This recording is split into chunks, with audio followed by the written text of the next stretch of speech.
എല്ലാവർക്കും എൻ്റെ നമസ്കാരം. ഇന്ന് പറയാൻ പോകുന്നത് ഭഗവത്ഗീത ആസ് ഇറ്റ് ഈസ് എന്ന ബുക്കിൽ നിന്നും 4-ാം അധ്യായത്തിൽ നിന്നും എടുത്ത 23-ാമത്തെ ശ്ലോകമാണ് പറയാൻ പോകുന്നത്. ശ്ലോകത്തിലോട്ട് കിടക്കാം. ഗതസംഗസ്യ മുക്തസ്യ ജ്ഞാനാവസ്ഥിതചേതസഃ യജ്ഞായാചരതഃ കർമ്മ സമഗ്രം പ്രവിലീയതേ. അപ്പോ ഇതിൽ നിന്ന് ഞാൻ മനസ്സിലാക്കിയത് എന്താണെന്ന് ഞാൻ പറഞ്ഞുതരാം. കർമ്മ സമഗ്രം പ്രവിലീയതേ, അതായത് നമ്മൾ ചെയ്യുന്ന ഓരോ കാര്യങ്ങളും അതിൻ്റെ സമ്പൂർണ്ണ ഉപകാരം പ്രപഞ്ചത്തിനും സമൂഹത്തിനും ചെയ്യാൻ ഉദ്ദേശിച്ച ആൾക്കും എങ്ങനെ എത്തിക്കും. അതിന് നമ്മളുടെ കർമ്മം അത്രയും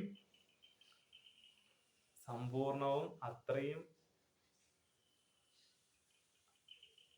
ഉപയോഗകരവുമാവണം.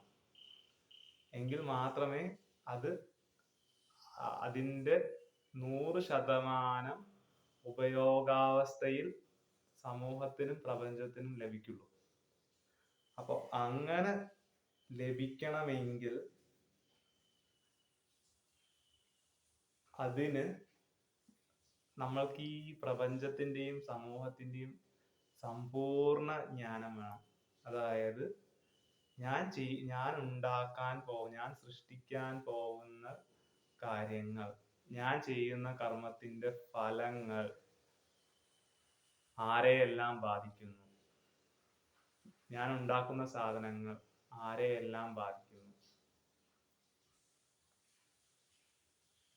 അങ്ങനെ ബാധിക്കുകയാണെങ്കിൽ അവർക്ക് ഗുണമാണോ ഉണ്ടാവുന്നത്, ദോഷമാണോ ഉണ്ടാവുന്നത്? അങ്ങനെ ദോഷം ഉണ്ടാവുകയാണെങ്കിൽ ആ ദോഷം ഒഴിവാക്കിക്കൊണ്ട് എനിക്ക് എങ്ങനെ കർമ്മം ചെയ്യാൻ പറ്റും എന്ന ജ്ഞാനം വേണം. അങ്ങനത്തെ ജ്ഞാനം വേണമെങ്കിൽ നമ്മൾക്ക് ഈ പ്രപഞ്ചത്തിനെ പറ്റിയുള്ള സമ്പൂർണ്ണ ജ്ഞാനം വേണം. അതേപോലെ ഇത് സൃഷ്ടിക്കുന്ന സമയത്ത് നമ്മളുടെ മനസ്സ് വികാരരഹിതമായിരിക്കണം. മനസ്സിന് കാമക്രോധ ലോഭ മോഹ മത മാത്സര്യങ്ങളൊന്നും പാടില്ല. അങ്ങനത്തെ ഒരു മനസ്സ് കൊണ്ട് മാത്രം ആലോചിച്ചാലേ അത്രയും ഗുണമുള്ള ഒരു കാര്യം ചെയ്യാൻ പറ്റുള്ളൂ. ഇതൊന്നും ഇല്ലാത്ത മനസ്സ് എന്ന് പറഞ്ഞു കഴിഞ്ഞാൽ അതിന് ജയമോ പരാജയമോ അതിനെ ബാധിക്കുന്നില്ല. അത് രണ്ടിൽ നിന്നും ജ്ഞാനം മാത്രമാണ് ആഗ്രഹിക്കുന്നത്. അപ്പോ എന്ത് നടന്നാലും അതിൽ നിന്നും ജ്ഞാനം മാത്രം ആഗ്രഹിക്കുന്ന ഒരു മനസ്സിനെയാണ് ജ്ഞാനാവസ്ഥിത ചേതസഃ എന്ന് പറയുന്നത്. അതായത് ജ്ഞാനാവസ്ഥയിൽ ഇരിക്കുന്ന ആത്മാവ്. അപ്പോ അങ്ങനത്തെ ഒരു ആത്മാവ് ആവണമെങ്കിൽ എന്ത് വേണം? ആ ആത്മാവ് ജയമായാലും പരാജയമായാലും രണ്ടിനെയും ജ്ഞാനം ലഭിക്കുന്ന ഒരു അവസരമായി കാണണം. അങ്ങനെ ജ്ഞാനം ലഭിക്കുന്ന ഒരു അവസരമായി കാണുകയും ചെയ്യുന്ന എല്ലാ കാര്യങ്ങളും പ്രപഞ്ചത്തിന് നന്മയുണ്ടാവുന്നതാവണേ, ബ്രഹ്മത്തിന് നന്മയുണ്ടാവുന്നതാവണേ, ഭഗവാന് നന്മയുണ്ടാവുന്നതാവണേ എന്ന് പറഞ്ഞ് ചെയ്യണം.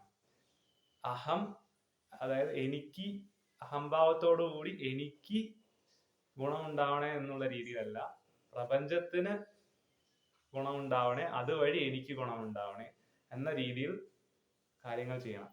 അങ്ങനെ ചെയ്യുമ്പോൾ, അതായത് അതിനെയാണ് യജ്ഞം പറയുക. യജ്ഞം എന്ന് പറഞ്ഞു കഴിഞ്ഞാൽ ത്യാഗം ചെയ്യുകയാണ്.